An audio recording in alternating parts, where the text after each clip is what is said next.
What is up, everybody? Welcome to Aces Up Podcast, episode 15. Week 1 is in the books. It was a hectic week. If you had wide receiver ones, you may have had an underwhelming week. If you decided to draft Travis Etienne and some of those mid to late round running backs, you're probably smiling. Of course, you went wide receiver heavy and took Josh Allen in the 4th round too. And you're sitting at number 1, feeling good about life right now. But as we all know, week 1 is always weird all around. It's the randomness of it, I guess, that the wide receiver ones can bust usage. It's the first week NFL teams tell the truth. And so that's it.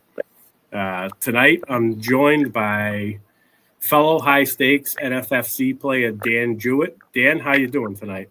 Pretty good, Joe. How you doing?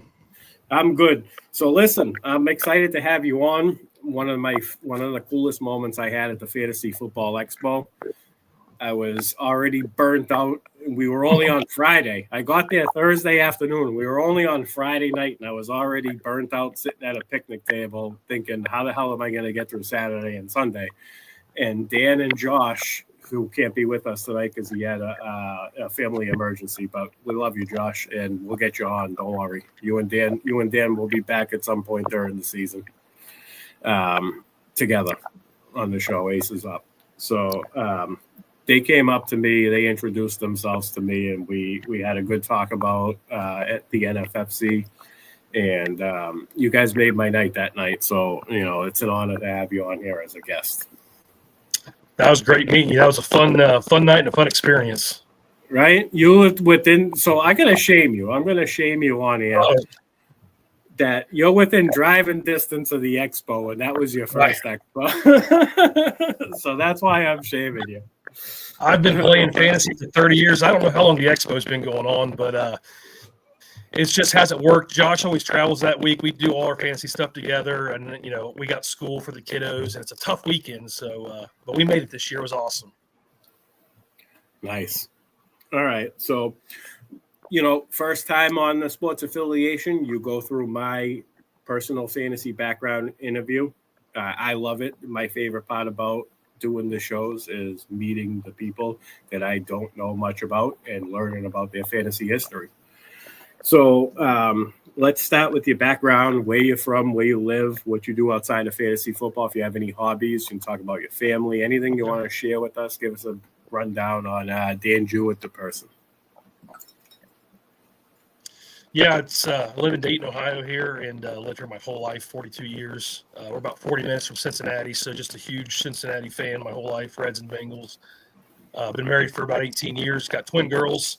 When I'm not doing fantasy football, I'm pretty much chasing them around the world. They do competition cheer, and they're pretty damn good at it. So we're always, like I was telling you beforehand, we're in Lexington, Louisville, Indianapolis, Florida, Atlanta. We're just traveling all over. So it's hard to have more than one hobby than fantasy football. That'd be my other hobby, we'll call it, is the family. But enjoy doing stuff outside. We're big gardeners up here in Ohio. We got a big veggie garden, do a lot of outside stuff and grilling and working in the yard. So but I do have free time. That's where I like to do, just kind of zen out with no phone and clear my head and not think about football or work or anything for a few minutes. But that's a little bit about me. Nice. I love that old school approach. All right. So when did you, what? Yeah. I like that. No, I remember, dude, when I graduated high school, there was no cell phones. So I was thinking about it the other day. Like if you back in the day when we broke down, we were literally up Schitt's Creek. Unless we were near a gas station or a payphone, we were walking somewhere. You know what I mean? and I've got a few stories about that too for another day. It's just crazy to think about. You know what I mean? Now you just go AAA. You have an app. You hit a couple buttons and AAA text you that they're going to be there in 25 minutes. It's like, okay, yeah, it'll be nicer now. Yeah, nice. So when did you start playing fantasy football? How long have you been playing? Tell us about your first draft. I want to know how you got into your first league, and you can discuss that whatever you want. Details about the draft if you like. Yeah, we're going to go way back. I was born in 1983, and my first year of fantasy was 1994. We were 11 years old. Had a buddy growing up, me and Josh did, who's in our same class, and his brother, he wrote for this little local paper we had over in Springboro, and came home one day and was telling me about it and said, hey, do you want to join this fantasy football league I'm going to start? And I had no idea what it was. And he explained it to me, and I still had no idea what it was. But like you said, this was pen and paper and a bunch of, I wouldn't say teenagers. We were like in 6th, 7th grade then. Got together and drafted a league with, one quarterback, touchdown only, 4 position players, kicker D. My first draft, I will never forget it. I can tell you my first 3 picks. I can tell you why. It was Jerry Rice. I had a late pick in the first round. It was Jerry Rice. It was Steve Young, and it was Shannon Sharp. And the reason I can remember that is I turned around and traded Young and Rice before the season started for Aikman and Irvin, and I traded Sharp for Novacek. Because here where I'm at in Ohio, were you trade happy? Oh, yeah. If I'm not mistaken, the 94 Niners was like one of the best teams ever, right? This was not a good trade. They so in Ohio, you get the Bengals at 1 o'clock, and you got the Browns at 1 o'clock, and then you got the Cowboys at 4 o'clock. It was almost every week, so I wanted to watch the Cowboys. Little did I know, they were not the best fantasy players. They were good NFL players, so did not have a very good year that year, but got hooked ever since.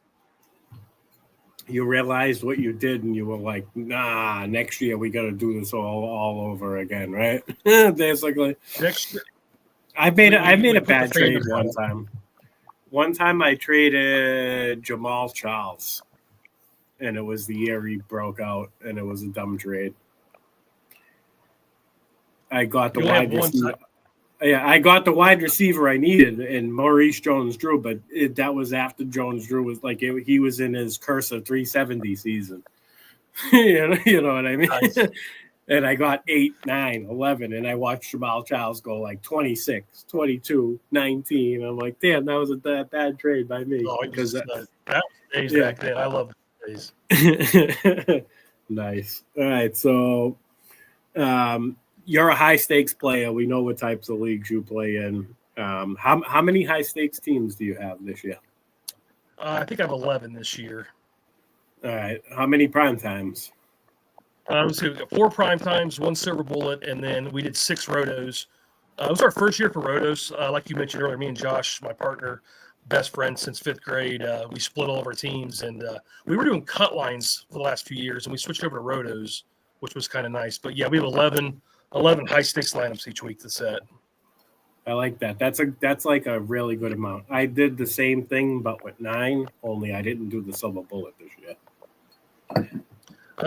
I love the bullet because it's that one shot. I love. Just get your guys in. I like it too. But if I had to pick one, prime time of the bullet, and I went with the prime time. So, well, prime time's got a little bit better overall price, so I don't blame you. Yeah. Yeah, the upside is much better. The league prize is better. For sure. The only difference is you still got to deal with the heavy hitters that throw in 30 bullets. So, yeah, and they're good players too. They're not just what I mean. That they're like rocking 30 drafts, and it's like you got to deal with that. Like I told you, I just left Vegas. Just got home this morning. I was drafting with those guys all week, and I don't think there's a harder drafts than those drafts I did in Vegas the last 4 or 5 days. Those guys are just on it. Yep, same thing in New York. Like there's no margin for error at all, for sure. All right, so why don't you go ahead? Go ahead. No, finish what you're saying. I said the guys you get in the 5th and 6th round all summer are going in the 3.1, and it's just amazing. You just have to get your guys. There's no value out there in Vegas or New York, I'm sure.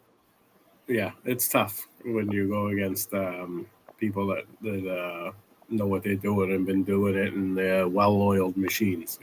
Yep. It's all about nailing the build. You just got to make sure you get a good build. If you fall behind on your build, then you're probably going to be in trouble.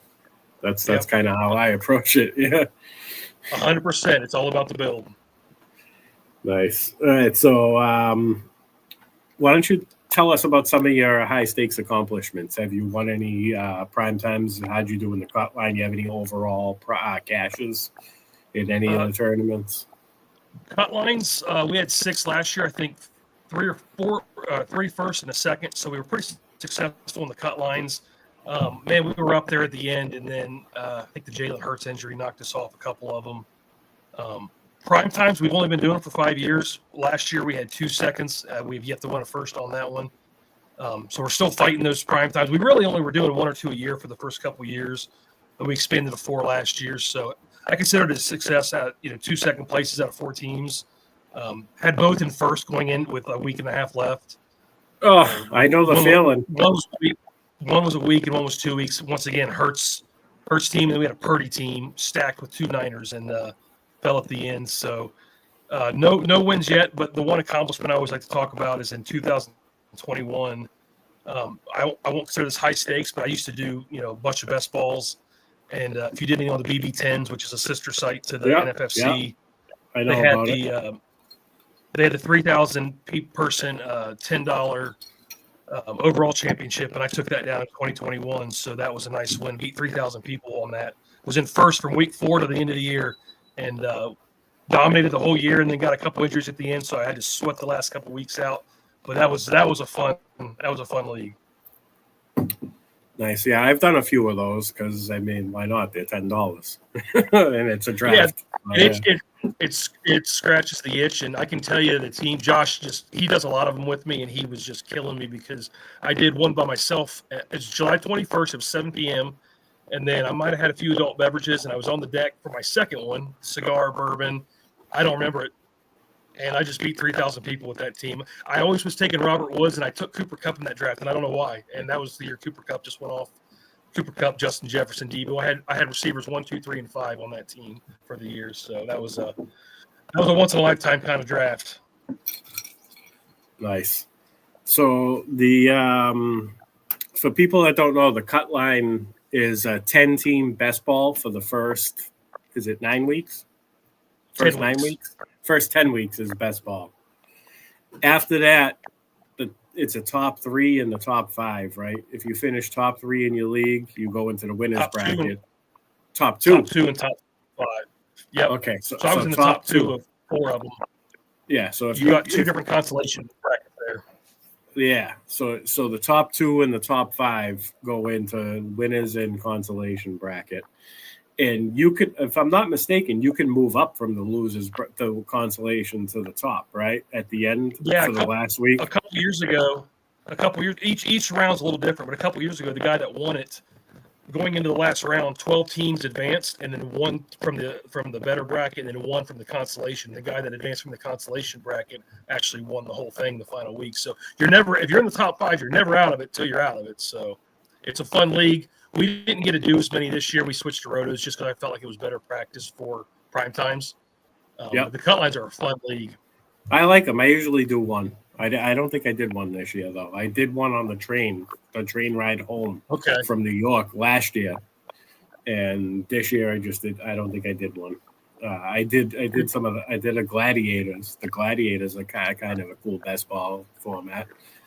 But the kicker in the cut line. The kicker in the cut line is once the playoffs start in week 11, you have to set your lineup. It's no longer best ball. It's a pretty cool format. Pretty fun. And there's three waiver periods. I think week 2, 6, and 10. So it's always it's not really 3, 6. Is it 3, 6, and 9? I thought it was 3, 6, and 9. I thought it was 2, 6, and I know it's after the first week because that's always a really interesting week when you drafted 3 months ago. Yeah, there is only 3 waiver periods. It's definitely a strategic contest for sure. And Josh and I will sit here, and he's a little more conservative, and I want to go get my guys, and we're trying to plan it out. So we'll spend 45 minutes on one team on how much we're going to spend on a second tight end. It's really fun. Nice. All right, so why don't you tell us a little bit about your Fantasy Football Expo this year, your first time? Yeah, it's pretty cool. I wasn't planning on going. Like you said, I lived 3 hours from there. It was an easy drive, but we got invited to Scott Fishbowl to the live draft and put a couple bucks in each of the raffle tickets, and Josh ended up winning 2 tickets, so we went. And as I was saying before, I'm not a big IT. I'm not a big social media guy. I really enjoy meeting people at these events and stuff. So I like doing this kind of stuff now, but I'm not really super active on social media besides just like looking for some information. So I went out there and I didn't really know a whole lot of people besides like people like yourself who we like watching live streams. We like watching drafts. So that's why we knew who we wanted to talk to out there. But it was a blast, man. Everybody was super cool. The event itself's great, but like sitting at the hotel at the fire till 3 a.m, just shooting the crap with people was great. The expo itself, if you get a chance, I mean, there's so many cool things up and coming. Things I never thought about in a million years, but just getting to put some names with some faces and meeting guys like Jim Coventry. We talked to him twice out there, and man, what a great dude, man. He just took out Jim is awesome. 45 minutes. Yeah, twice we got to talk to him for a long period of time. Did some interviews. Wasn't expecting to do some interviews when I went up there. And then just having fun. And honestly, just 3 days of fantasy football. Like, what else could you ask for? Nice. I like it. I had a great time myself. I feel like there wasn't enough time to talk to enough people. Like, I don't know. I met a lot of cool people, but there were some people that I missed too at the same time. Yeah. So and I was there for 4 days. I mean, yeah, it is. The it thing is I a learned is the first day we were there was Friday. I think we drove up Friday after we each worked till like noon and drove up there. And then you had the little party at 6 or 7 o'clock there in that big, I don't know what it was called, but they had the big field and the DJ and stuff. Centennial Park. That's Centennial. Yeah, that's it. Just going around and BSing with people. And I didn't know who I was talking to half the time. That was half the fun. So it's just people like me and you and people that have been playing for 30 years and know what it's like to have to fax in a lineup. I mean, that was kind of fun talking to a couple people about that. And it was just cool. And when you can talk fantasy football and have beers, like what else can you ask for? Right? Everybody's so similar. It's great. They truly are. Yeah. So let's get into your favorite NFL team. We know it's the Cincinnati Bengals for sure. I was going to say Steelers. I love the Bengals. I love Joe Burrow. I'll be the first to sit here and tell you that Joe Burrow is the best NFL quarterback there is, and you just haven't seen it yet. He's coming. Don't worry about it. Go ahead. He is a cold-hearted just killer, and if we can give him some defense and some blocking, not like this last week, I feel like if we just get another run, I mean, he damn near did it a few years ago in the Super Bowl. We're a couple rough calls and a couple drop passes away from having his first ring. I love him. I don't think he's the best player in football. So what's your expectations for them this year? It's got to be Super Bowl, right? It has to be, but we have to step up on defense. The difference I've seen already is we played probably our worst game of the year, week 1, and we came out with a win. It always happens. What's with you guys in week 1? Well, before last week, we were 1-9 in the first 2 weeks of the last 5 years. So that's what I mean. We start winning the game like this that are 3 points, or we should have lost that game. There was no reason to win that game, and somehow we won it. So let's just keep the momentum going. And if we always finish the year hot, and I felt like last year we would have made the playoffs, we would have won the Super Bowl. Like, I know that's a homer pick, but you can't convince me otherwise. They were the hottest team in football. We won 6 in a row, I think, in the season. So if we can get hot like that again, I mean, we can. We're the team that can go into Kansas City and just take them out every year. So, I agree. That's Josh in the chat. He must be doing all right now. He loves the drink. I do love the drink. I love the drink. I'm not gonna lie. Nice. I'm glad you could join the chat, Josh. Yeah, man. I hope you're feeling good, man. I hope everything's all right. All right. So let's how'd you become a Cincinnati fan? Is it obviously a homer? You grew up on them. Pretty much, family influence. Yeah, grew up here, and in the '90s it was tough. I think we were the worst professional franchise in the '90s. So that's why I think Josh says this all the time. This is why we love fantasy, because we weren't watching the Bengals that close. But yeah, growing up here, going through the Andy Dalton days, the Carson Palmer days, and just seeing them finally win some playoffs and stuff. It's just being a Bengals fan is tough, but it's just really rewarding when we actually can win some games.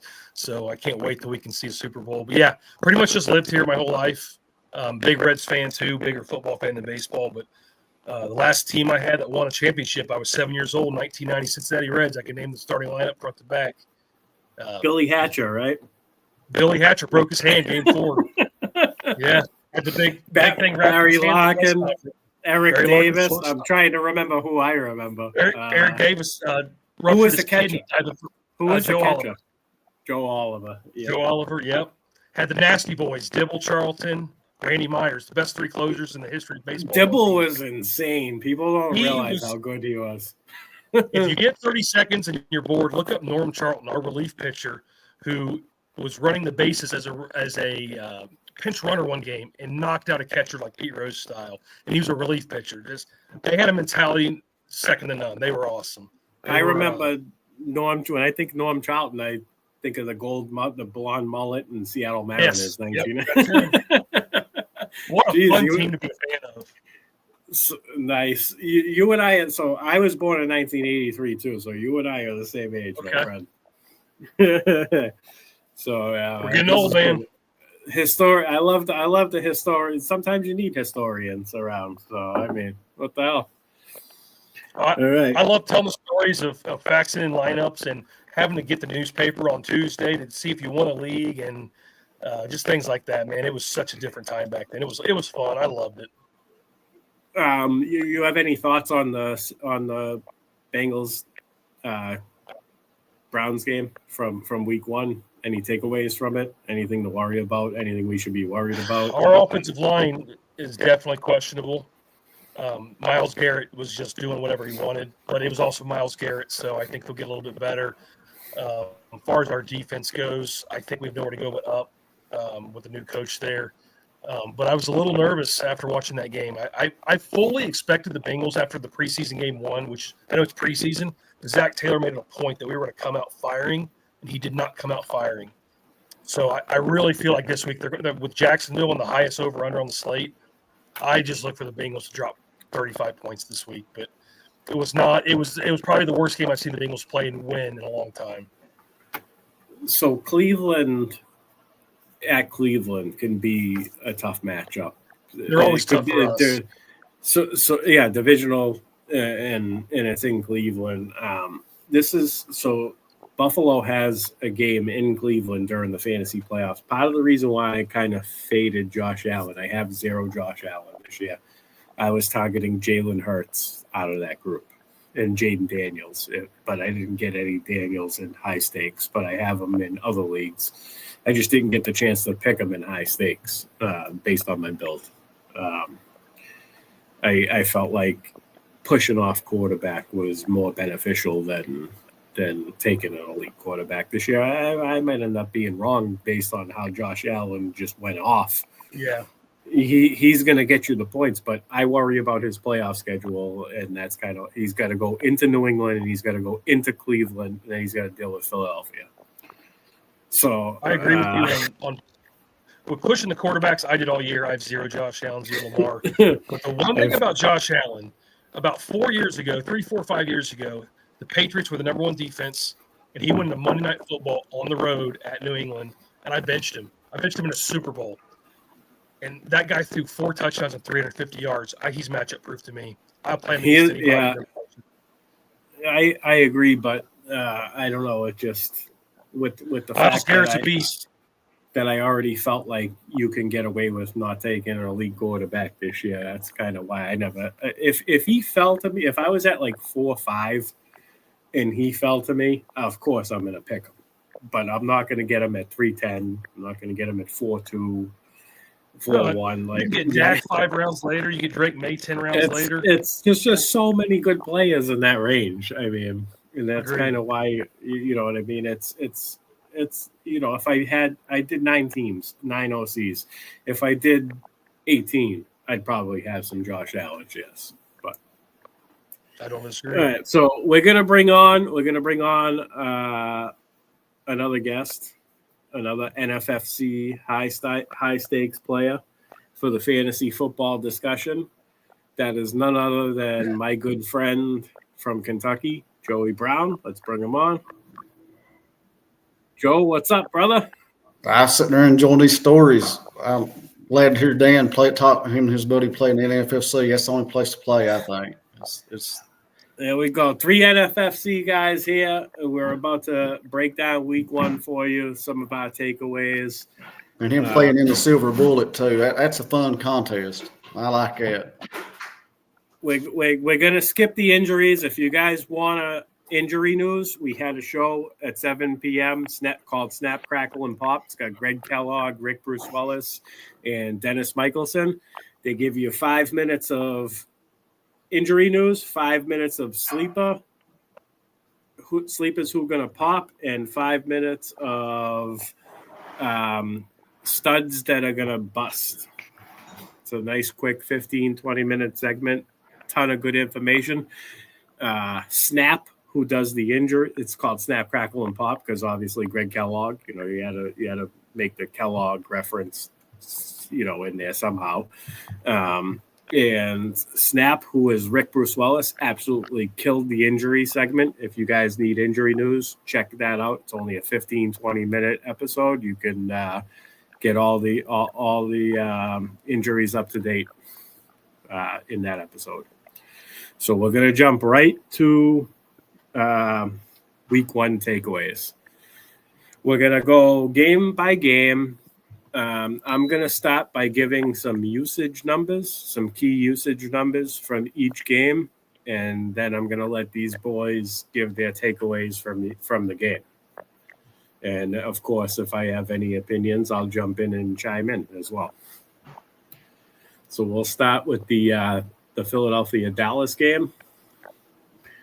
One thing I noticed was A.J. Brown was out there the whole time and wasn't used. My takeaway from this is I'm thinking that the hamstring injury he got during preseason, during training camp preseason, is still affecting him. And even though he was active, and obviously you don't want to, if they make him inactive, then the offense has to adjust. Like the defense can obviously game plan much better. So I feel like I wouldn't worry about A.J. Brown, but at the same time, I don't know if he's going to pay off. He's inconsistent, but he always got that big spike week in him, man. So I'm not going to count him out. I don't have any A.J. Brown, so I have no emotion attached to my opinion here. But I do think that's why Dallas Goedert was used a little bit more. So we'll go with that.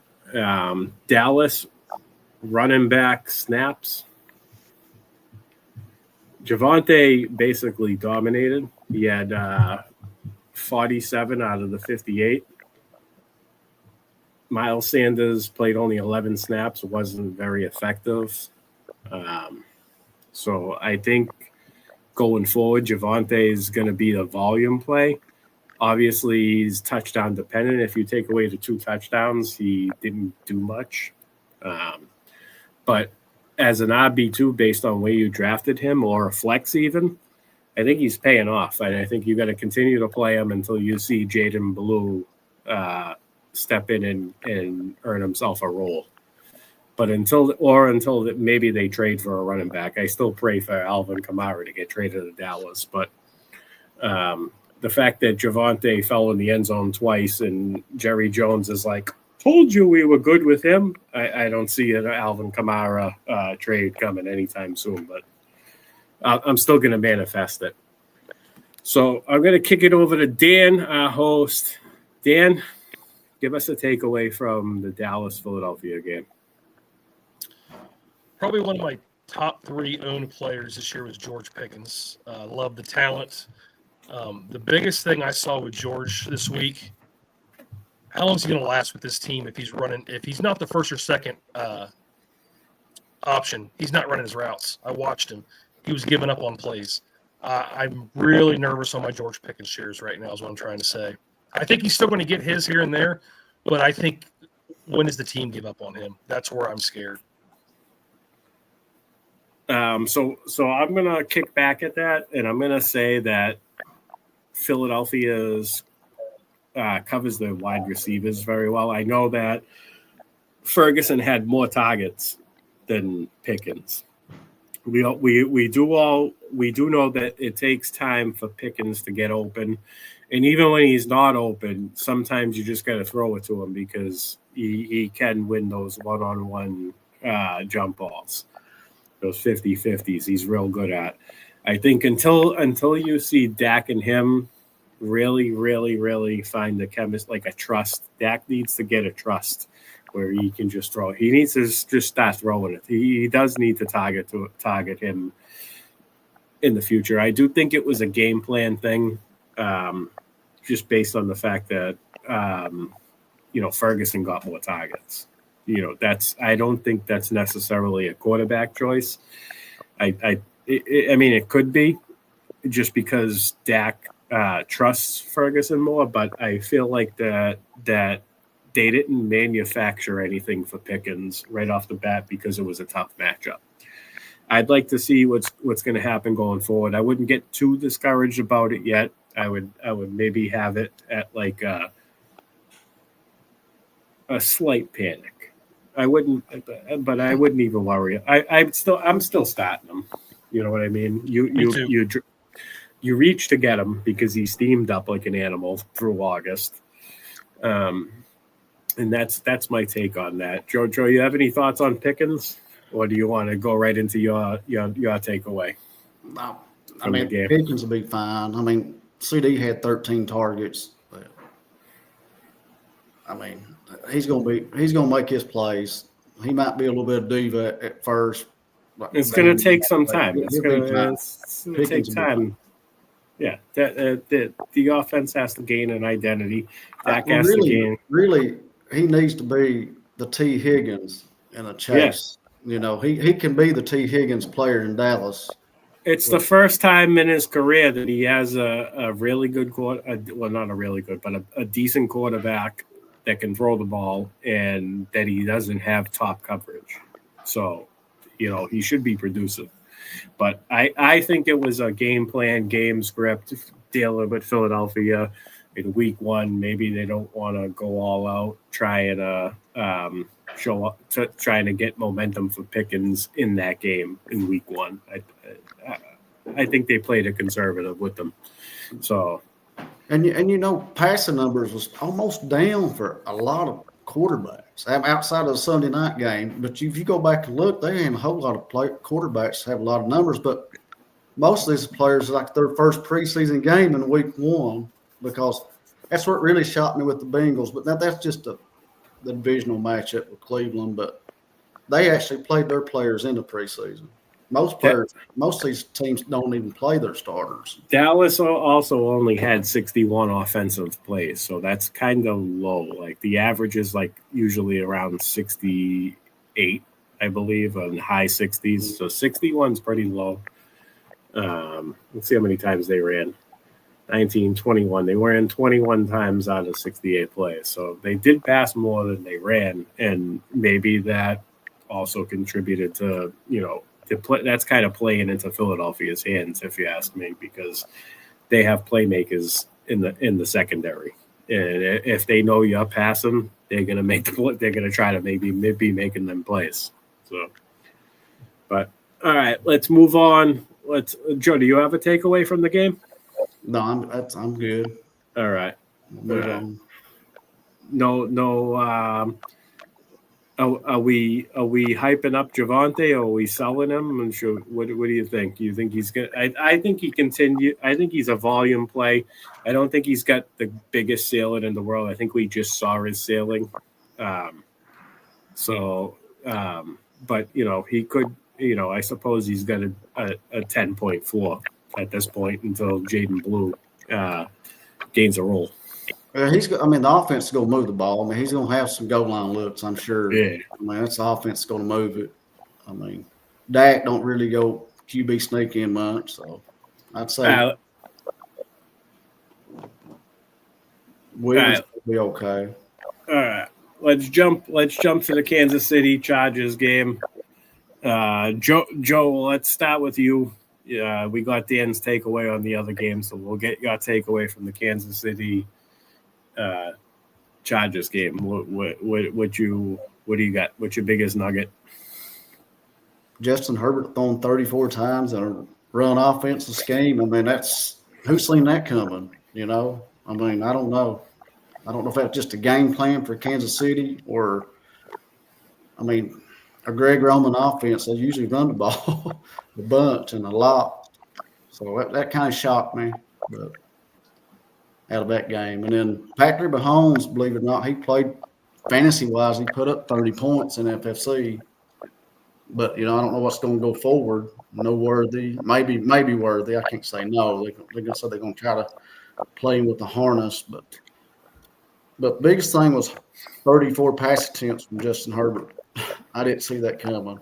Nice. And you know what? The more I thought about it, and it was like Najee's not 100%. I think it could be different when Najee's 100% and they have both him and Hampton at their disposal. But I gotta say, Justin Herbert looked fantastic. Quentin Johnson, he got himself open in key moments. I want to say he was dominant based on his stat line, but he was clutch in the plays that he made the plays. He looked good. Yeah, the Chargers impressed me big time. I did not expect them to win the game. Obviously, I thought. But it shouldn't surprise us because, Travis Kelce took his buddy Xavier Worthy out of the game, and then it was just havoc after that. Isaiah Pacheco, my biggest takeaway is Isaiah Pacheco. He didn't look all that good. I mean, let me look at the I forgot to go over the usage because I wanted to note the running back usage. So Pacheco played 31 total snaps. Kareem Hunt played 23 total snaps. They each split the carries 6 and 5 apiece. And the fact that it's basically, Pacheco's not getting full time. There were 61 total offensive plays. He played 31. He's only playing half of the snaps.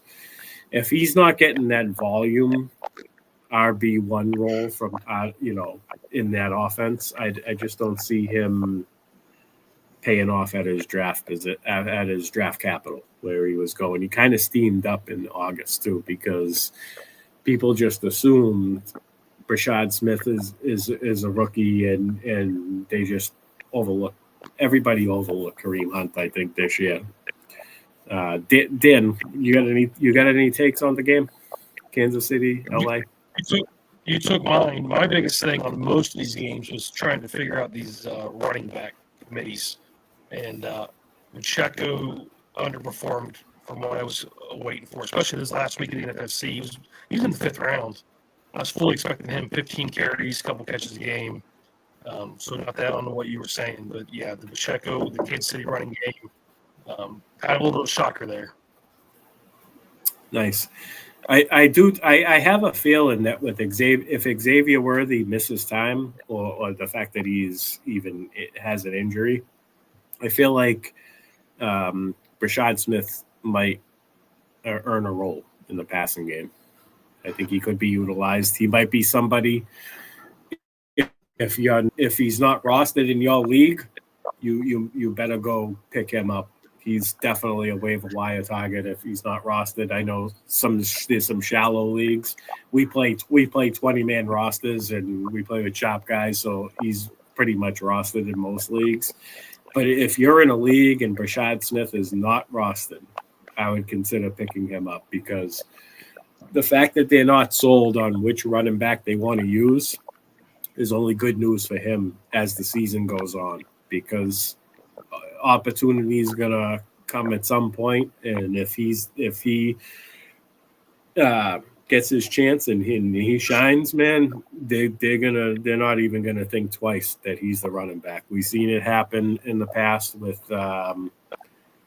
Damian Williams when he emerged as Mahomes' favorite guy, and he came out of nowhere. It was like week 7, week 8, week 9, like in that range. So keep an eye on Brashad Smith. Definitely somebody you want to stash, and hopefully he gets an opportunity. And Quentin Johnston was free in these NFFC drafts. I'm sure you all may have had shares of him, but no, he was free. I took him in 16 in prime time. And the reason why I took him as well. Did you? Yeah, he was free. Basically. I mean, the only reason why I took him too, I said, what player are you going to find around 16 that had like 8 touchdowns? Not saying he's going to match it, but I mean, I've got one OC that he's actually available in. And one other thing, I think if you're a Ladd McConkey owner, you should be a little bit worried. Quentin Johnston's playing the same amount of snaps, running the same amount of routes. Keenan Allen is played 40 out of 65 offensive plays. McConkey played 55. Quentin Johnston played 53, and Keenan Allen outperformed Ladd McConkey. Now I know it could be based on matchups. I really didn't dig into the matchups yet. I will, but it's probably a slight concern because of the fact that you paid. You had to draft McConkey in the second round. So if he doesn't if he's not giving you the volume that he did at the end of the last season, then that's probably going to end up a bust pick, and it's probably going to hurt you. So I would be worried about McConkey a little bit. We'll move on to the next game. We'll go Arizona, New Orleans. Dan, any takes away from this game? I'm going to pass on this one just for a second. And when we were in Vegas, that was the smallest screen. I didn't get to see a lot of screen time or do my research on this. Okay. I will say, you know what? I was going to say I'll go over some usage if you want. I know Jawan Johnson had like 11 targets. That was kind of, but he shows up and he'd be a waiver wire ad, but people might blow a lot of money on him this week. So Jawan Johnson was on the field for 51 of the 53 passing plays. He only pass blocked on 1, which means he's out there running routes. Mm-hmm. He played a total of 74 of 75 offensive snaps. That is tight end 1 numbers right there. Like as far as volume is concerned, that is what you're looking for. And another guy that was basically free in drafts. He's a free agent. He's a waiver wire target as well. I'm probably gonna spend some fab on him. He's available in some of my leagues. Anybody listening, you better pony up because I'm spending the dough for him. I think because I think I need him in spots. I need him anyway. But yeah, he was 96% rep participation in that. I mean, that's unreal. I mean, it's just. We know Olave's been unreliable. Yeah. We know Rashid Shaheed is a big play guy. He's not necessarily a volume person. They need somebody to lean on. The fact that I feel like Alvin Kamara, even though he scored a touchdown, if you take away that touchdown, he had an abysmal performance. I think the defenses are gonna really, really key in on Kamara this year. And that's kind of what I saw out of that Arizona really took him out of the game. And it's a bit of a concern. I'm begging for Kamara to get traded because I do have a lot of them, and I'm a little bit worried that defenses are game planning against them.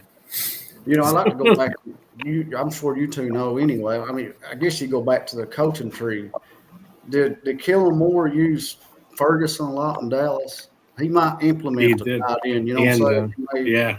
It may be coaching tree's a little bit big. It's a good call. That's a good call, Joe. Definitely. Yeah, Jawan Johnson should have been on more people's radars.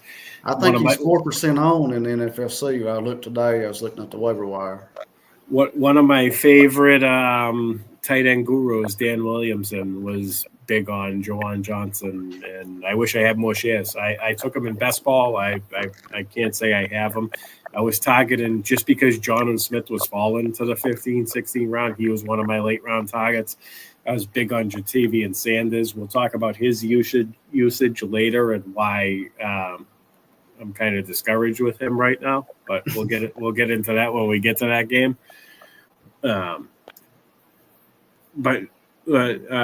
Yeah, let's go. Let's look at Arizona. Some of the usage numbers for Arizona real quick before we move on. I just want to make sure I'm not missing anything that the audience might need to know. Let's see. Trey Benson. Let's see. Trey Benson played 22 snaps. James Conner played 43. Benson had 8 rushes. Conner had 13. Conner's clearly the pass blocking back. So, yeah, Trey Benson's still a handcuff at this point. A damn good one, though, I suppose. So, yeah, I mean, nothing else is really sticking out to me.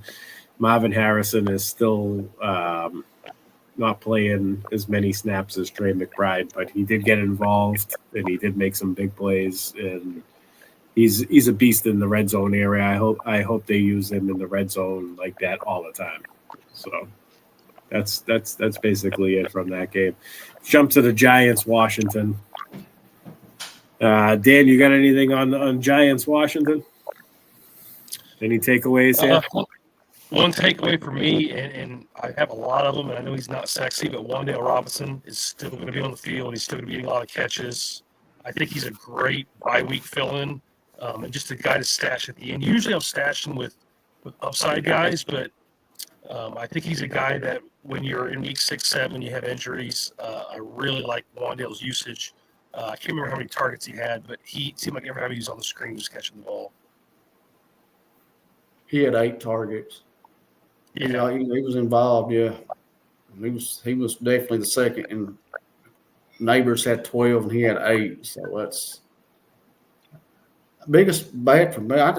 Theo Johnson, I was hoping he would be involved a little bit more too, but he's not yet. But. Well, let's go. So let me go over Theo's usage here.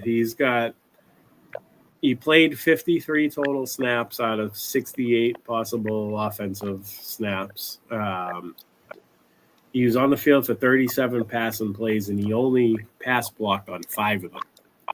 So that's what's 1/5? That's like 20. No, that's more. That's 1/7. So he's blocking on 1/7 of the passing plays. So that's really not, danger zone. I don't think that's nothing to worry about. I think this could have just been, he's not the first look. He's the tight end. So he's the fallback guy. Neighbors obviously is going to command 12 targets per game. I think Theo Johnson will have his weeks. I wouldn't be too disappointed about him. I do think that, it's only his second year. He missed time last year, so he's pretty raw in the NFL. Give him some time. I think he might develop as the season goes on, Joe. Yeah, in my opinion, he's the snap. Yeah, it's not like he's pass blocking and he's being used, not as a pass catcher. So, all right, let's jump to Pittsburgh and the New York Jets. The lowest over/under implied points total game on the week. And I think it ended up being the high-scoring game, was it not? It was no, because there was a 41-40 game. But yeah, damn, this game threw me off. My one takeaway, I'll give my one takeaway is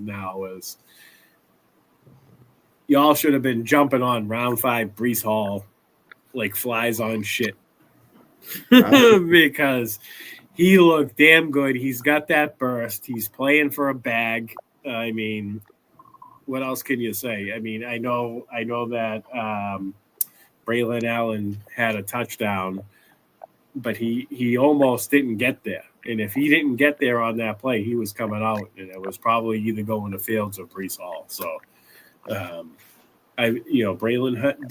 Let's look at the running back usage real quick for the New York Jets.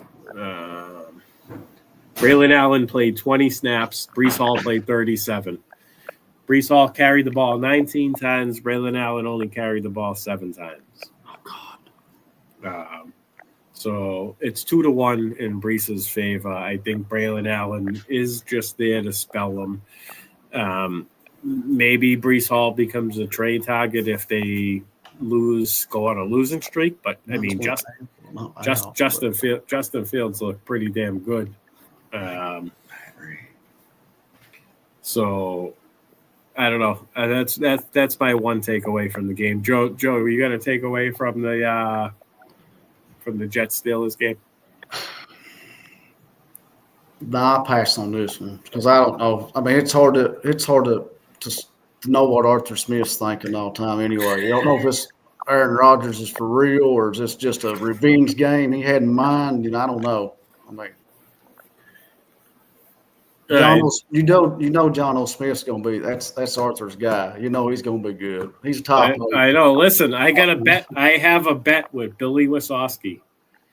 It's for NFFC online auction buy-in, which is worth $150 American dollars. And the bet is, I bet him that John O. Smith would average over 10 points per game this season at tight end. Minimum 10 games. No, it's minimum 13 games played. I wanted 10, but he wasn't budging on the 10. He was like, we'll do minimum 13 games. And if he plays less than that, it's a wash. And I was like, all right, we'll do that. So that's my bet with Billy. John he got, what did he get? Like a 12.6 this week. So I'm already winning. Let's keep it going, Arthur. Yeah. So the tight end, I want to go over some tight end usage numbers here. The Steelers played 56 total snaps, which is low as all hell. Yeah, and somehow they scored all those points. But where are we at? Tight end. John O. Smith played 37 snaps. Pat Fryermuth played 28. They both played the same amount of passing snaps at 20. Johnu pass blocked on 5 of the 20 pass plays. Fryermuth didn't block at all. 25% is a slight concern, but it also at the same time it isn't, because he's on the field 37 snaps out of 56 compared to Fryermuth's 28, so it kind of balances out.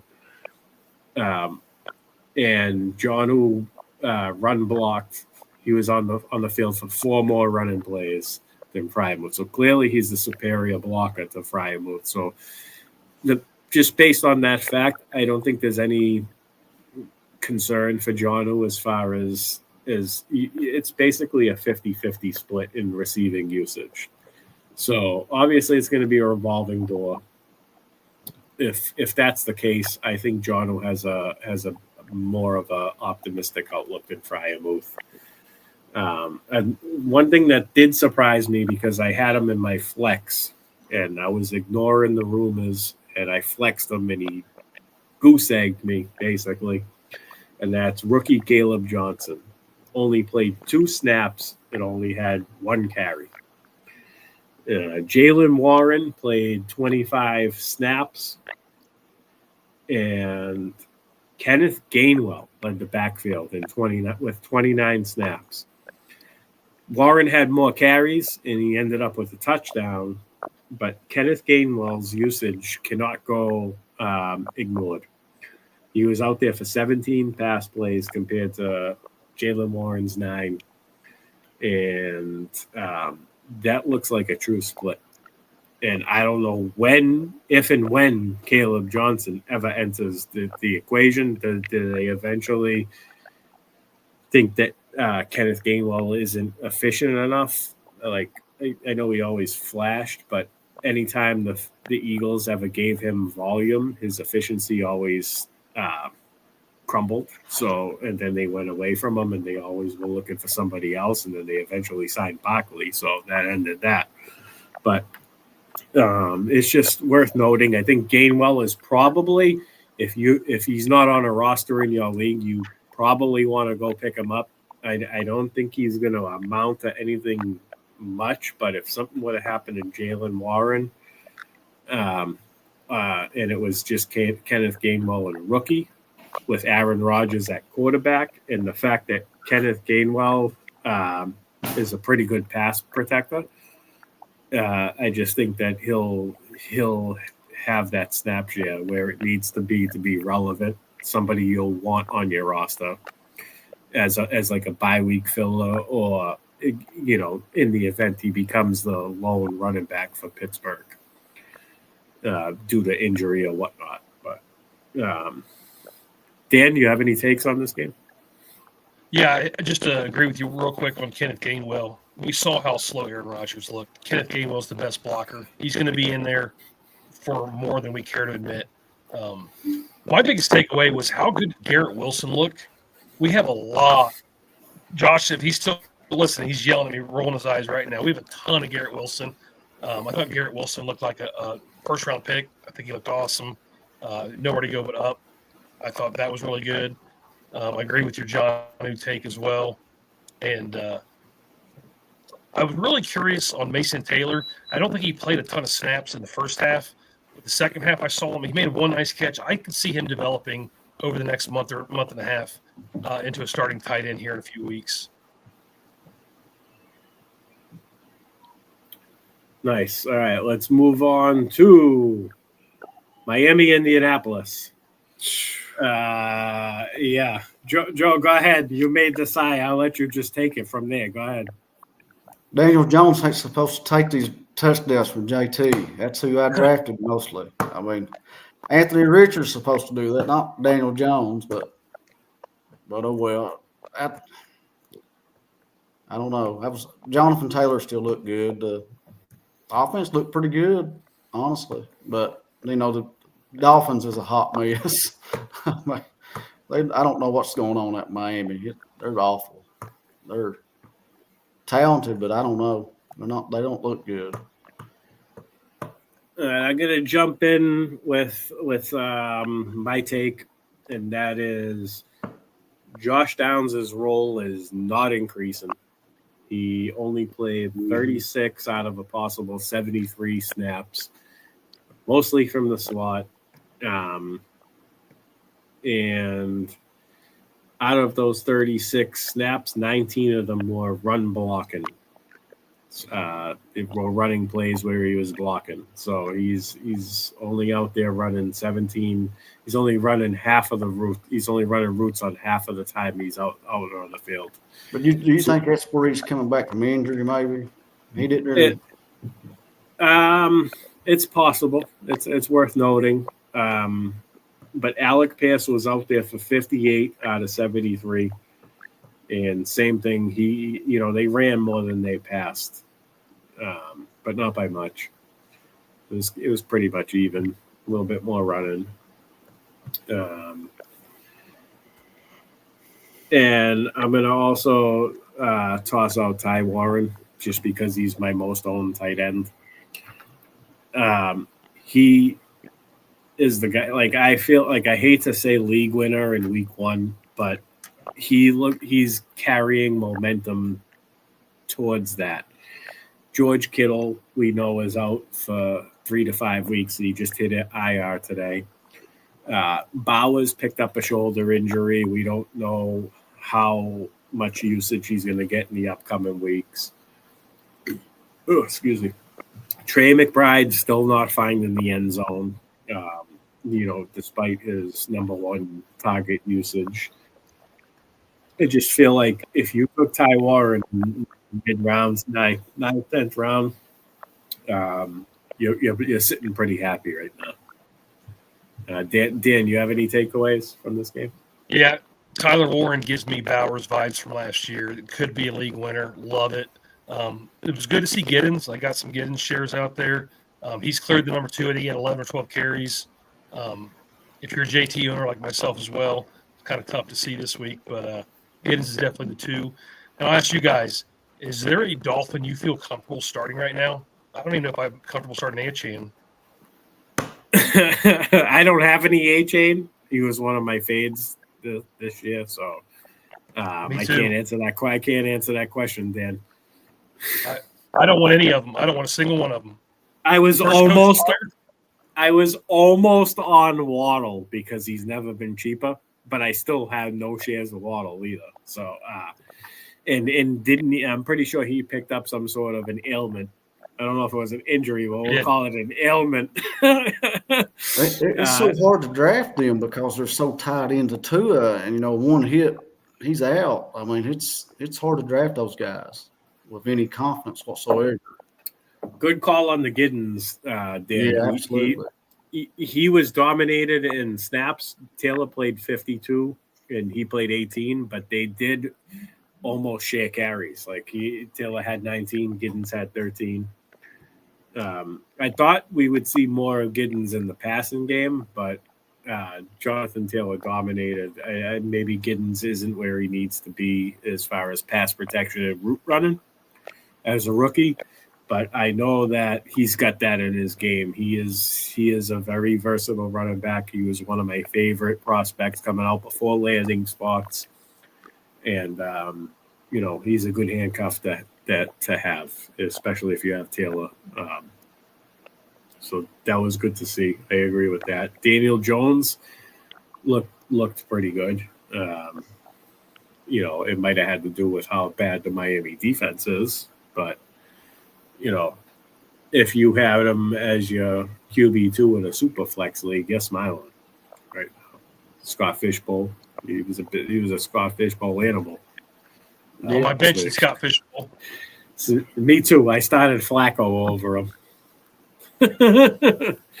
Dumb, right? Joe borrowed it and hold up his end of the bargain and make it a shootout. But yeah, all right, we'll move on. Let's go next game. What do we got? What do we just? This game. This game disappointed me. Las Vegas, New England. I think that New England came out flat. I think that they, here's a usage that aggravates me. Ramondre Stevenson played way more than Trevion. 46 snaps to 25. Trevion only played 25 out of 71. Sorry, 25 out of 71 snaps. I don't know if the weather had anything to do with that. And maybe they were just being cautious with Trevion, but 7 carries for Trevion, 7 carries for Ramondre. They didn't run the ball all that much. 14, 15, 17 carries total as a team outside of Drake May. No, that's including Drake May. Oh, my God. That's where they went wrong. I think that they need to lean into the rookie if they want to be competitive this year. The rookie running back, that is, Trevion. He needs to be more involved than he was in this game. That's my takeaway. I'll leave the tight end usage to one of you guys. You guys can drop down Henry. Joe, you want to talk about Henry? I like the wide receiver there. But, Booty. Yeah. Well, Boutte. He's always going to be solid. He's always involved. Seems like he's always on the waiver wire. Everybody's going after him. Seems like he is probably the number one wide receiver waiver wire in the high stakes world anyway. And this goes back from last year. Last few games of last year, they played good together. And this may not be no fluke. And he had a good camp too, from what I've been reading. If he had like 6 or 7 deep ball drops last year, that if he caught them, he probably would have been drafted like consistently this season, but he didn't, and his numbers were kind of deflated. I like your take there. I totally forgot about Booty. He definitely is somebody to keep an eye on for sure. He is. We do know he's a second-round talent at wide receiver. Character issues, whatnot, whatever held back his draft capital. So goes the story. Like where Dan's at up for Ohio State, their wide receivers producing, and Booty out of LSU. That's probably two best schools for wide receivers, and he has to have the pedigree, the talent. So this might be his year. So I want to go to the closet Patriot fan and get a take out of this game. What do you got, Dan? One more thing on Booty, I'd like to add. 4 of his last 5 games with Drake May's been a wide receiver 2 or better. So I'm going to be spending some fab on Booty this week if I got a chance. I know Josh is listening. Hunter Henry's my number 1 tight end. I punt tight end. I loved his usage. I think he's going to be a great tight end. I think you can start him every week. I'm that confident in him. I was a little disappointed in Drake May's performance this week. There's 2 rookie quarterbacks out there. One we haven't talked about yet, or rookie from last year, I meant to say, second-year quarterbacks. Drake May looked a little lost out there at times for me. So I have a lot of May. I think he'll come around. I loved his scrambling ability this week. So I'm still in on him, still on Henry and Booty, all of them. And then I like Thornton on the other side. I thought that he looked good in his few plays that I got to see him. So my biggest knock on Drake May before he had a landing spot, and I had to root for him, was that I questioned how he can handle toughness and adversity. And you said it. The game was pretty tough for him. The conditions were tough. It was, season opener, home opener. Just that's the intangibles that I worried about with Drake May, and it kind of showed. And I hope he can find a way to get past it, because I know deep down inside the guy's a gamer. I feel like he can get rattled, and that worries me a little bit as a Patriots fan. But, he's still young. He's still developing. He's really young, raw. I feel like he hasn't gotten his man body yet where he can run a little bit more brave like Josh Allen does and add that element to the game. I think he's got to be careful he's got to pick his spots and be a little careful about when he takes off. I do like his pocket presence. I feel like it's hard to teach that. He got out of a few sacks Sunday. I thought was really good.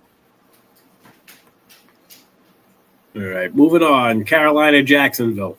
I thought this game was going to be a shootout, and it wasn't. My one takeaway was Brian Thomas didn't get targeted like he did when Mac Jones was the quarterback. I don't know if I should worry. I took Thomas. I have one primetime team, and I took him at 11 because Billy sniped me on Drake London at 10. And even though he scored a touchdown, it was a Russian touchdown. I'm a little bit worried. I felt like they forced touches and manufactured touches for Travis Hunter. And, while that was good, I feel like it wasn't highly efficient. They were all kind of like short passes. I watched a good chunk of that game because, I'm a big Travis Etienne fan. So I knew that he was going to be the number 1 running back for sure. Like anybody, it reminded me of the Josh Jacobs situation. Like he had a year 4 running back playing for a bag. They cut off his 5th-year option. Tootin is so raw. Like you knew that he wasn't going to be year 1. I love him in Dynasty. I love his opportunity as the season goes on to get involved. And, he was always a developmental running back based on his weaknesses as a prospect, being able to hold on to the ball, being able to handle at volume at the NFL level. They're not just going to thrust him into a permanent role right away. Tank Bigsby never really did it for me. he's a good goal line back. He's a good pass protector, but he's below average running back carrying the ball. He doesn't have the burst that ETN has. He doesn't have the dynamic in the passing game that ETN has. This one to me was pretty chalk. I don't know how it ever got into a three-way split where they were both going around. All three of them were going around the same point of the draft. That just baffled me. I wish I had more ETN. I have some. I wish I took him in the prime time. I wish I didn't take Kamara and I pushed off my RB2 and stuck to my guns and went with ETN later on. I would have been feeling much better about my primetime team, but we're still looking good. We're still in the middle of the pack. Kamara can have a bounce back, so I shouldn't worry about it. But I feel like that might have been a missed opportunity there by me in the primetime draft. Dan, you have any takeaway from the Jacksonville Carolina game? Yeah, I got two names for you. I know you got waiver wires coming up and some potential flex players. I really liked what I saw with Diami Brown. I know it's a kind of a deep dig right there. I've been taking him 19th, 20th round. He scored 11 points in the slot. Got the Bengals this week. If I was playing DFS, I'm going to throw him in a couple lineups. So just a kind of a guy to keep on your radar, throw as your last pick. And we saw the trade this week with Tank. I've been following LaQuint Allen since his Syracuse days. Yes. He was one of the highest ranked blocking running backs coming out of college and receiving. I think he's going to carve out a role.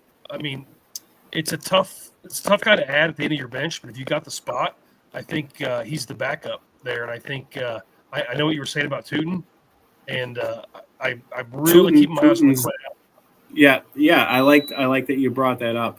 LaQuint Allen played 9 snaps. Tootin only played 4. I do think that it's going to flip-flop as the season goes on. But definitely a good point. Keep going. Go ahead, Dan. It's a deep flyer, but it's somebody to just keep your eyes on. So those two guys really stuck out to me. When you're in the NFFC, you're 20 rounds deep. You got to keep your eye out for guys like that. Good take. Joe, you got anything from the Carolina side? Anything you want to chime on?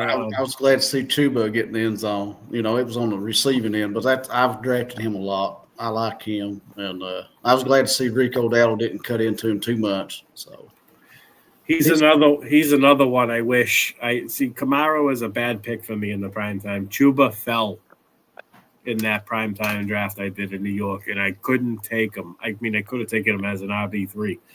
But I needed a wide receiver, and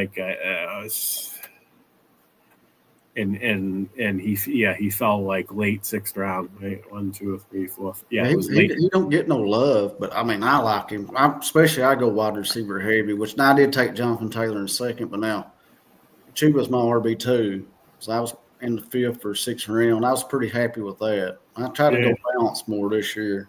This year was a little bit tougher year to draft. I don't know what you all think, but it was. I mean, I'm usually a wide receiver person. Like Chase Brown last year was my guy. I held on to him forever, and he worked great down the stretch. But so the running back usage numbers for Carolina were Chuba Hubbard played 43 out of 64 snaps. Dowdle played 22, and Trevor Etienne played just 2. Chuba dominated the carries 16-3. Rico was out there for 13 of his 22 snaps. He was out there for a passing play. He pass blocked on 4 of them, so that means he ran 9 routes. That's pretty good for a running back, actually. So Rico does have a role.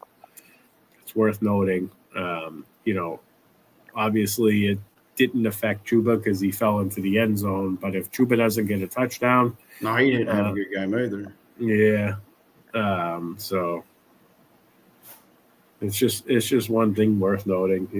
Dowdle's there. Travis Hunter, let's go real quick. Travis Hunter played 42 out of 66 snaps on offense. And 28 of them, he ran 28 routes. I don't know if that, without efficiency, that might not pay off at ADP. He was going, 6th, 7th round, Travis Hunter? Probably. Yeah. Fourth, fifth, I don't- end. I think you want more than 28 routes from your 6th round pick out of a possible 66 offensive plays. All right, let's move on. Let's see where we got Cincinnati, Cleveland. We kind of already discussed this game a little bit. Yeah. I just want to know Dylan Sampson's usage. He played, Sampson and Ford. Sampson played 33 total snaps. Ford played 41. Sampson doubled them in carries, though, 12-6. And Sampson looked pretty good. I do know that Judkins signed, and he's probably going to enter the equation going forward. You guys have any thoughts on that? Just we'll discuss the Cleveland running back room. Joe?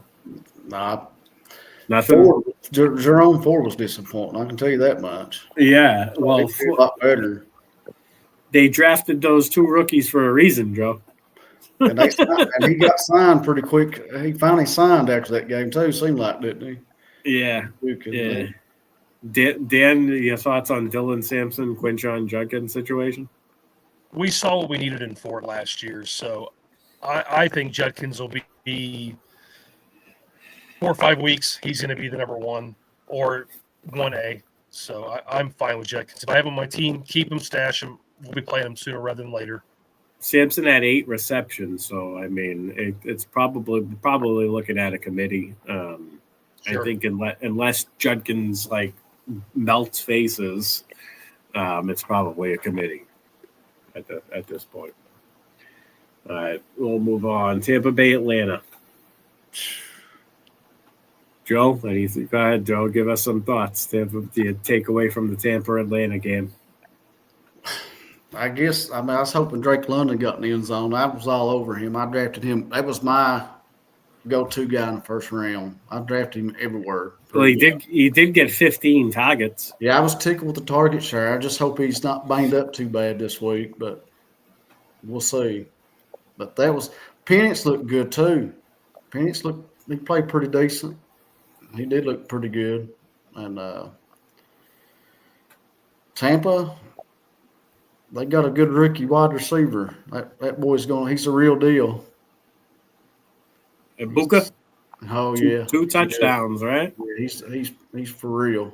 He is. He's pretty damn good, especially with Godwin not there in the picture. Dan, you have any takeaways from this game? Please don't break my heart again, Kyle Pitts. I'm not buying it. It was Drake London injury. Mooney's back. Move on. Don't be picking up Pitts. Totally agree. Just to go over Kyle Pitts' volume, his usage. He played 59 out of 76 offensive snaps. He played 42 passing downs, 16 run downs, and he only pass blocked once out of 42. So he ran over 40 routes. That's encouraging, but like you said, Dan, Donnell Mooney wasn't there. So this Casey Washington guy played 50 out of 72 snaps, and I don't know what he had. Did he have any receptions? I gotta let me look at the. So obviously he played the Mooney role for the week, but he didn't do what Mooney usually does. Let me see. Receiving. Let's see if he did anything. Casey Washington had three catches for 33 yards on 6 targets. So I guess it was kind of like the Mooney role, but way less efficient. He only had 11 yards average reception. So Mooney's is definitely higher than that. Ray had a pretty good game. I think he was used more downfield. He had 3 catches for 51 yards, which was a little better than Casey Washington. So, yeah, Casey Washington's probably a name you'll forget once Mooney's back. But that's pretty much my take. Let's just look at the Tampa. I want to look at the Tampa Bay Russian snaps. Bucky Irvin played 44 out of a possible 58 snaps. Rashad White only played 14.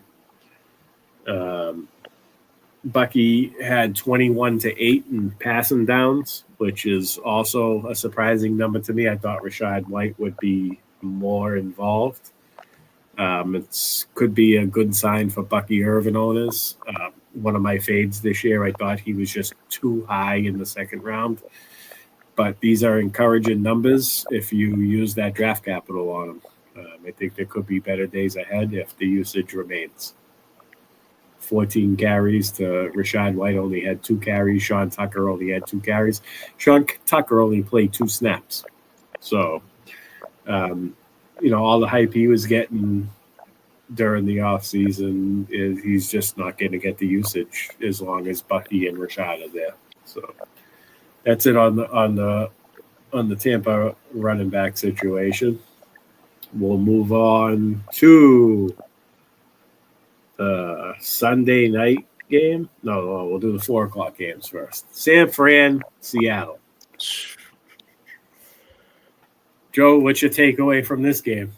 I didn't take enough. I didn't draft JSN nowhere, and I'm regretting it. 59 target share. I mean, what more could you ask for? I mean, that was a bad decision on my part. I'll go ahead and take it for that one. I have a ton of JSN, especially when he started falling into the third round. It was like I was targeting the beginning of the draft early on, and I was going running back and then coming back with JSN in the second. And then JSN started falling to the third. I was like, damn, I got to start targeting 9, 10, 11, and 12 now. because now you have options. Like, you can beat out those early JSN teams where he was going and, you can level off because you don't have an elite running back from the back end, but at least you have you could have Derrick Henry in round 2 and then JSN in round 3. Then you're sitting pretty. And then just think you would have drafted JSN like you did and then pick up Pearsall in the same game later. I mean, he's the only healthy player they got right now for 49ers, Pearsall. Nice. Pete likes Casey Washington. I don't know if he's going to be a thing, Pete, unless Donald Mooney stays dead. Sometimes he comes back and he immediately re-dies. So we'll see. We'll see how that goes. Dan, you got any takeaways from this game? Yeah, the gap between Ken Walker and Zach Charbonnet maybe was too large in the draft season. I'm pat on the back. I was all over Charbonnet this year. So I hope it stays with it.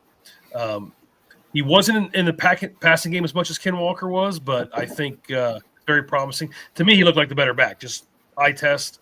And then you guys hit on it. Ricky Pearsall looked great. Everybody's worried about the injuries and Purdy, but do you know who Purdy's backup is? Mac Jones made Brian Thomas last year. I'm not worried about Pearsall at all. He's the only Niner out right now besides McCaffrey. Good call on Shabs. Speaking of Pete, he's in the chat. He posted something about Charbonnet. It was I forget it was Charbonnet or the other guy, and I replied, "I'm willing. It's Charbonnet all day, and I'm willing to reach for him to get him."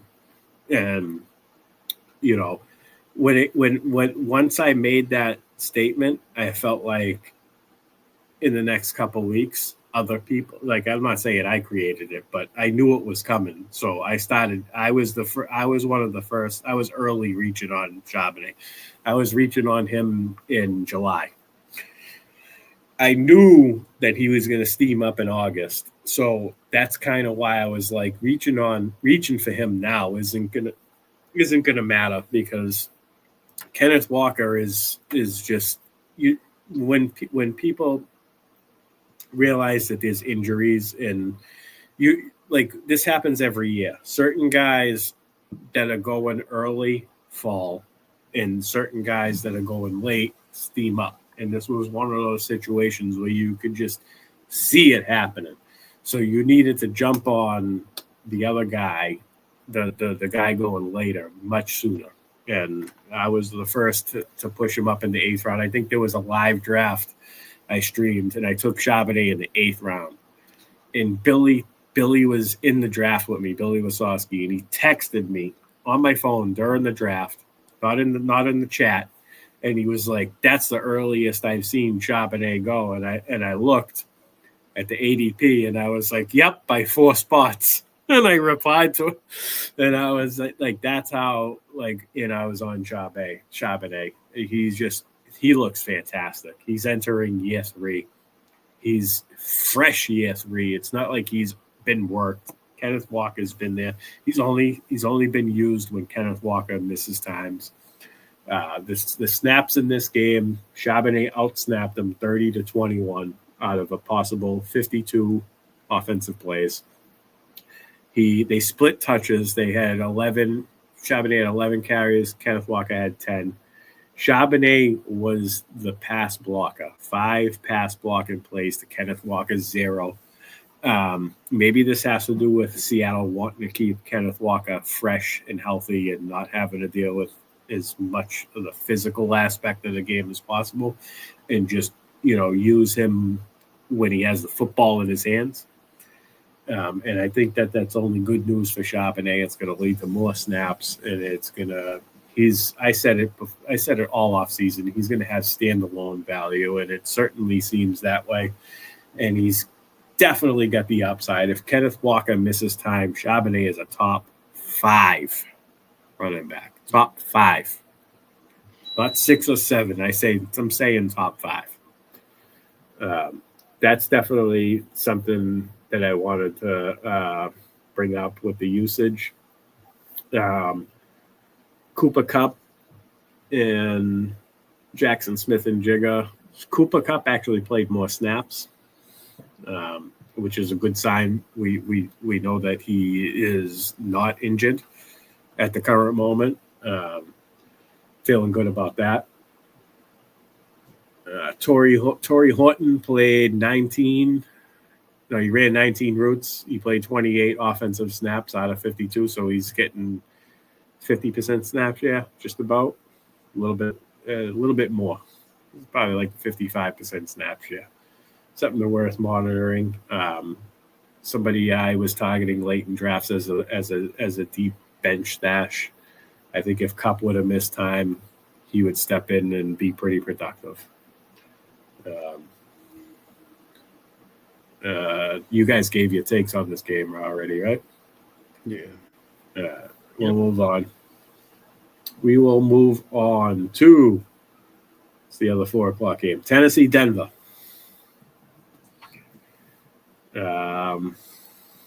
Joey's smiling. You got anything here? Sir Nick's a lot? Disappointed. Yeah, tell me about it.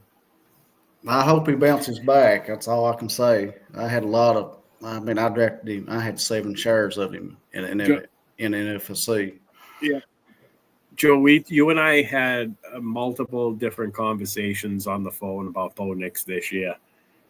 We talked about his upside, and every time in this conversation, and I probably should have taken my own advice there, every time in this conversation, I always said that I worry about Bo Nix' consistency because of how good their defense is and how much Sean Payton likes to use both running backs. Oh, yeah.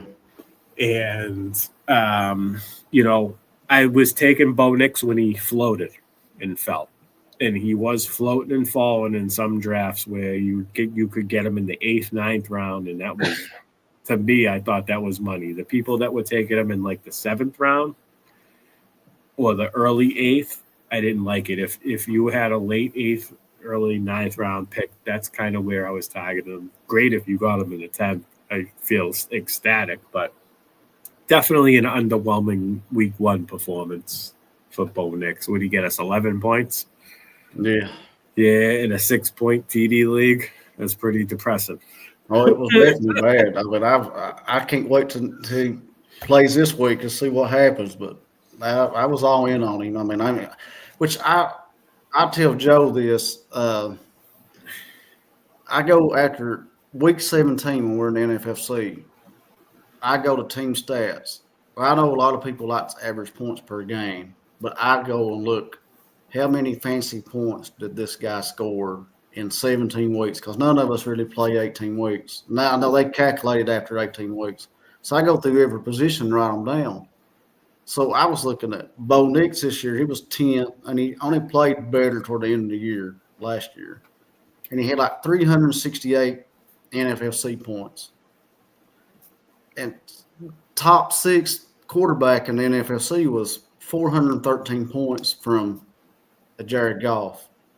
I was just hoping. I said, I'm going to stockpile up on wide receivers and running backs, maybe a tight end, and then take Bo Nix later. I said, maybe he can get to the 400-point threshold. That's what I was hoping for, but it might bite me. We'll see.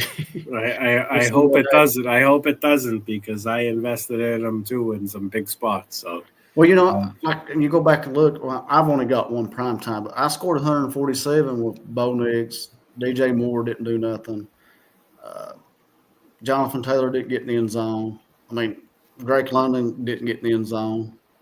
I mean, I had a good week in spite Bo Nix playing bad. So yeah, I'm hoping he bounces back. I mean, I'm glad you mentioned the 147 total as being a good week. So one thing I noticed about week 1 is a lot of leagues 150, 160 is got you in the top 3 right now.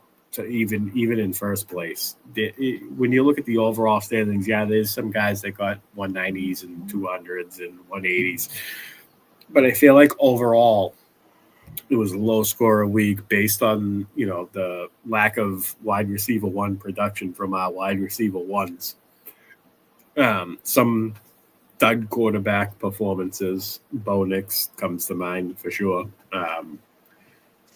And it's just an observation I wanted to point out. Dan, you have any takes on the Denver game? I do. I just want to kind of talk about the points you were just talking about there. I'm glad you mentioned it. We've got, of our 11 teams, I think we had 7 get a win because we have the all play weeks this week 1 and week 2, week 3. Right. We had teams lose with 128 to 130. We had teams win with 140 to 145. Think about that free look, the Quentin Johnson points, kicker D points, all that kind of stuff. Something to think about for the future years. I'm trying to get better at that. It's something I've struggled with. But I lost 2 games by 5 points, and I'm just sitting here kicking myself on that. But as far as the game goes, other side of the ball, I was really happy to see what I saw in Ridley and in Pollard. And Ridley's stats may not have been there 100%, but he was 2 drops away from having a really good game. So that was a tough defense. He had a couple tough drops. I love where we got Ridley in the offseason.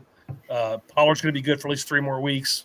Don't forget Spears is coming back at some point. But I was really happy to see that. Cam Ward, I was hit or miss on, but I think that was his first game. So I think the Titans are going to have some fantasy points this year versus last year. I just want to point out a tight end note. Chigazim Okonkwo. He ran 28. He played 50 snaps, ran 28 routes. That's under 50% of his snaps running routes. You out of a tight end that starter reliable, you want that to be around 80% or more. And then he also blocked on 5 of those 28 plays. That's almost 20%. That's alarming. It's discouraging to see based on, how he ended the year last year. They went out and draft Ayamana. Ayamana played 45 snaps out of 57 possible. He ran 30 routes. So I think Ayamana hurts Chig. So anybody who had hopes of a late round breakout for Chig might have to pump the brakes a little bit, because I don't think that his consistent role is going to change unless there's a hole in the passing game and he has to be thrust into more volume. That's kind of how I'm reading that situation. Look at the running back usage for Denver. J.K. Dobbins played 40 out of 76 snaps. R.J. Harvey played 22. Tyler Beatty or Batty, I don't know how you pronounce his last name, Bidet played 14. And the carries went 16 for Dobbins, 6 for Harvey, and 6 for Bo Nix. Bidet played primarily passing downs. 13 out of 14 of his snaps were on passing downs, and he only pass blocked on one of them. So he's clearly the pass catching running back as of now until R.J. Harvey maybe. R.J. Harvey did play 14 passing snaps out of 22 as well. So it seems like they're utilizing the two together. I think that's something to monitor until R.J. Harvey, completely takes that role to himself. Dobbins is clearly the grinder in the mix. And if he's one of those mid to late round RB targets that if you targeted him based on just usage and volume, you're probably pretty happy would be my guess if you have him as an RB2 in a hero build or a zero RB build for that matter. To see him get that type of volume, that's what you're looking for out of a 10th, 11th, 12th round pick in an RB that you can toss in your lineup as a flex or a RB2 or a bye week filler. Especially, we'll see what happens as the season goes on.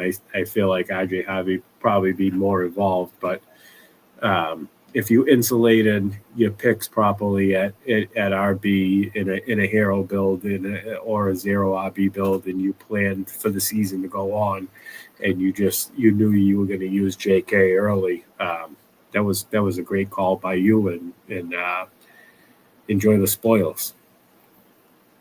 We'll move on to the Sunday. What do we got? Sunday night game. Baltimore Buffalo. This was the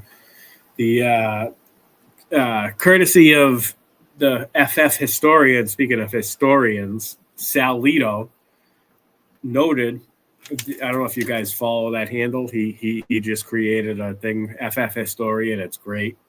He highlights fantasy games from the past and just.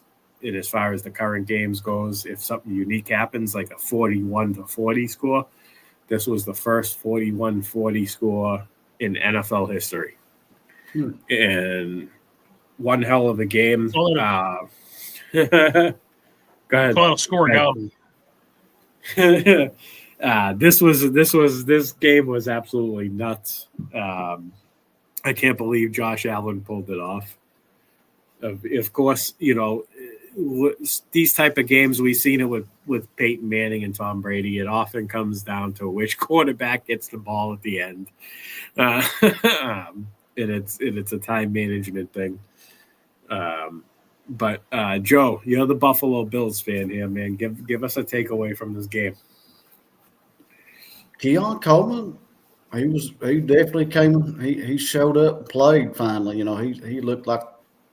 He was used a lot. I don't know how the numbers look, but he was used a lot. And I still like Shakir a little bit better, but Coleman may be the red zone. And then who knows about Dalton Kincaid? He may be the Kyle Pitts version in AOC. That's a pretty good comparison, Joe. I mean, I don't know what you're gonna get out of him. I mean, this was a year for him to go up. I mean, he had 70-some catches 2 years ago, then 44 catches last year. So, I mean, if he stays healthy, he can go up, be, viable, maybe a low end 1 or high end 2, maybe. But I still like Shakir. But that James Cook was still involved. I mean, it was just spread around. I mean, really. But Keon Coleman was probably he came out and he played. I mean, you want to hear the snap share numbers, Joe? Yeah. All right. Buffalo. So this game, Buffalo played a total of 85 offensive snaps. Wow. That's absolutely insane. Okay. Keon Coleman was on the field for 75. He ran 56 routes and he run blocked 19 of them. He ran more routes than any other Buffalo Bill pass catcher, including Khalil Shakir, who played 60 of the 85 snaps and ran 51 routes. Josh Palmer ran 44 routes. Dalton Kincaid, some tight end usage to make you feel good about Dalton Kincaid, but at the same time not feel good because he's gotten this usage before and done nothing with it. So he played 43 out of 85 snaps, about 50% snap share. Dawson Knox played the same amount, 48. They split the snaps on the field. Dawson Knox ran 27 routes. Dalton Kincaid ran 34. Neither one of them pass blocked while they were on the field. So a positive for Kincaid, but nothing's really changed because Kincaid and Knox have always split 50-50 the amount of routes run, despite any discrepancy in total snaps. So the fact that they split everything pretty much down the middle here, Dawson Knox was actually on the field 5 more times than Kincaid, and it was because of his run blocking ability. So I don't think anything's changed for Kincaid here. I think he just needs to be more efficient with his opportunity, and as long as Keon Coleman is taking a step forward, I don't see it happening. I'm not too optimistic about Dalton Kincaid. Dalton Kincaid dynasty owners probably should have traded him for that haul the second that they drafted him in the rookie drafts, because his value has gone nothing but down since, on a downward swing. And that's my takeaway from the Buffalo offense. Anyway, Dan, you got anything on this game? There's a lot to unpack in this game for sure. So, just a lot of players. It's hard to narrow down on one. Zay Flowers looked great. Coleman looked great. Mhm. Derrick Henry, he looks washed, right? Just kidding. Yeah. You just got to play your guys. If you're there and you need them, play them. You're going to have your ups and downs with Josh Palmer, Zay Flowers, Mark Andrews. This was the week to play them. It seemed like everybody was getting catches, but a fun game to watch. Just to brag a little bit, me and Josh kind of watched that at Circa. It was a blast. It was fun. Everybody was cheering. Guys had. Oh, you guys were at the watch party, you lucky bastards! Nice. Yeah, it was fun. I had like $20 bet, not 100,000, but it's just so many players in this game that we're going to keep our eye on. The one that was disappointing was I have a lot of Keaton Mitchell, and he didn't get a play, but I'm not giving up on him quite yet. I think he is the backup if something happens to Henry. But yeah, just tons of fantasy all around. I mean, what a great game what a fun game to watch. I actually he was free too. I mean, he's still on waiver wires, but like around 20 or so. I like Ty Johnson. Just the pass catch ability. I mean, he didn't do a whole lot that game, but he looked better explosive than a little bit of Ray Davis, actually. I mean, what little bit he did run the ball or catch the ball. He missed a touchdown catch in the end zone. He could have had one. Ty Johnson. He should be rostered more than he is. Ty Johnson played more than Ray Davis. I took him everywhere. He was free too. So, how about Mark Andrews? Are you guys worried about Mark Andrews, or is this just another one of his patented slow starts? I think this is vintage Mark Andrews, but we still got Likely sitting out there waiting to come back. I'm not super excited about him myself. Yeah, right. I feel like maybe Mark Andrews has run its course. I mean, he's always gonna have those games where he gives us multiple touchdowns. I feel like this might be a weird take, but I feel like he goes off when Baltimore is beating the crap out of some team. Like, and they run it up to like 38 to whatever, and it's not, when it's not Derrick Henry, it's Mark Andrews. When it is Derrick Henry, Zay Flowers is involved. Have you guys noticed that trend at all, or is this just me? No, nothing. I don't know. I have no Mark Andrews. So I have a couple shares. I didn't go nuts with it. I thought he was such a huge value, but then as draft season went on, he never moved up. Like, how there's guys that move up. If he's not scoring touchdowns, if he's not scoring touchdowns, he's not adding to your lineup. So I faded him a lot. Nice. All right, let's move on to the next game. I don't know what happened to Joe. Hopefully he comes back.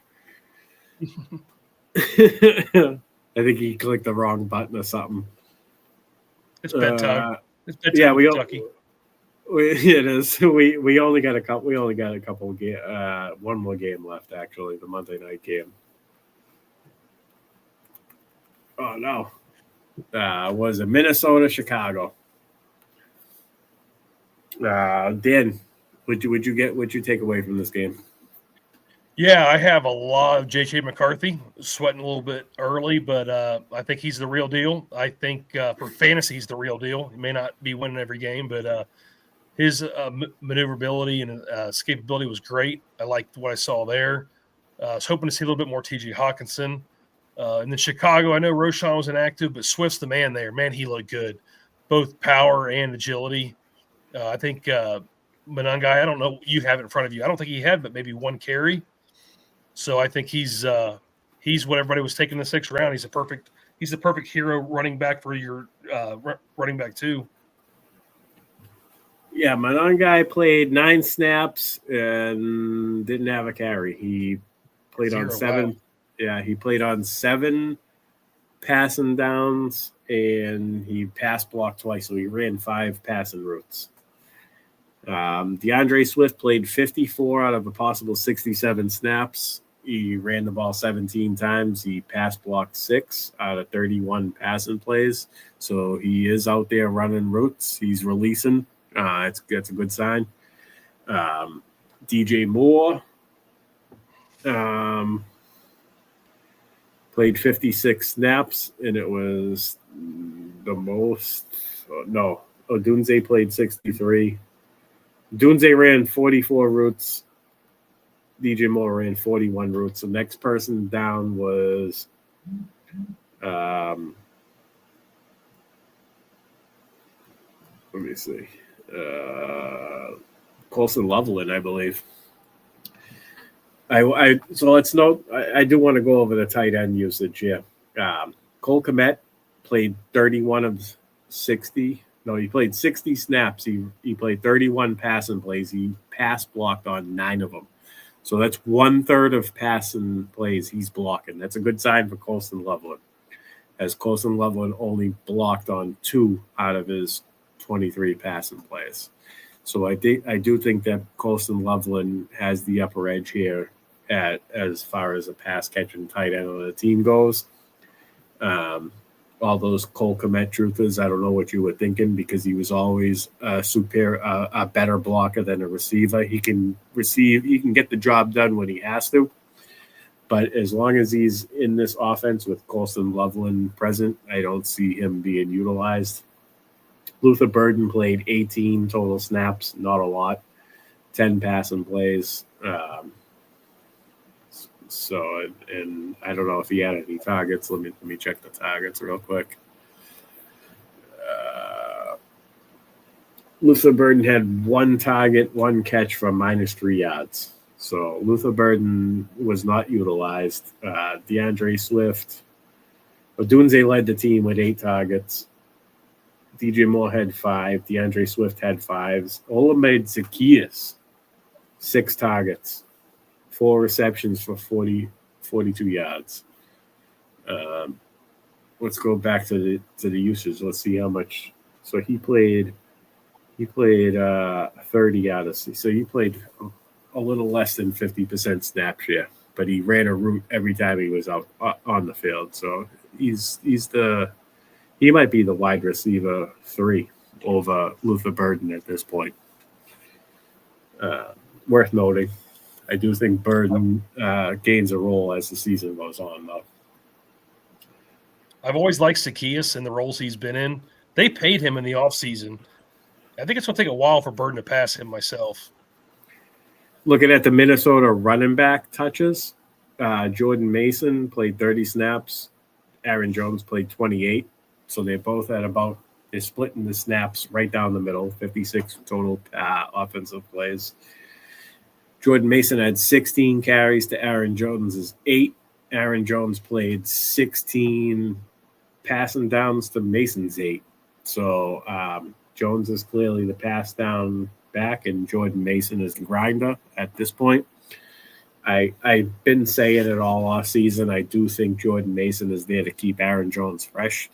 And once I love Aaron Jones down the stretch for the playoff run, the shootout. I think that unless Minnesota ends up, in the basement in that division, I like Aaron Jones because I think as the more the games mean something, and as it gets closer to, the playoffs and the games mean more, they're going to lean on him more than Jordan Mason, especially if he's healthy and fresh. So that's one thing I just want to note about Aaron Jones. As long as Minnesota's in playoff contention, I wouldn't be discouraged about him. I wouldn't be trying to sell him. I'd be stashing him. He's your insulated plan if you have like a J.K. Dobbins, plug in J.K. Dobbins, wait till Aaron Jones unfurls, I guess the word I'm looking for. I'm not sure, but that's kind of how I see that situation. I just got a text from Joey. His computer died and he doesn't have a power cord to plug it in. So Joey is done for the evening. he gave himself the hook. Joe, appreciate you coming on. Great show. I love you. Thanks for the support and your friendship and your takes. So Dan, we'll continue. I think we covered everything, man. We're approaching 2 hours. I usually don't go over 2. 2 is good. So what are you thinking? Should we call it a show? Yeah, it was great. It's a ton of information. I had a lot of fun. Yeah, I mean, I hope people listen because, one of my favorite things a couple seasons ago, Andrew Cooper used to do it real in depth on Monday morning. And then he realized how much information he think he was giving out, and he kind of dialed it back last season. I haven't listened this week yet because Monday I had disaster in my house and I had to deal with a flood in my basement from the weather and everything else. So I didn't really consume any content on Monday. My head hurts with how much research I did today, though. I was on the computer almost all day.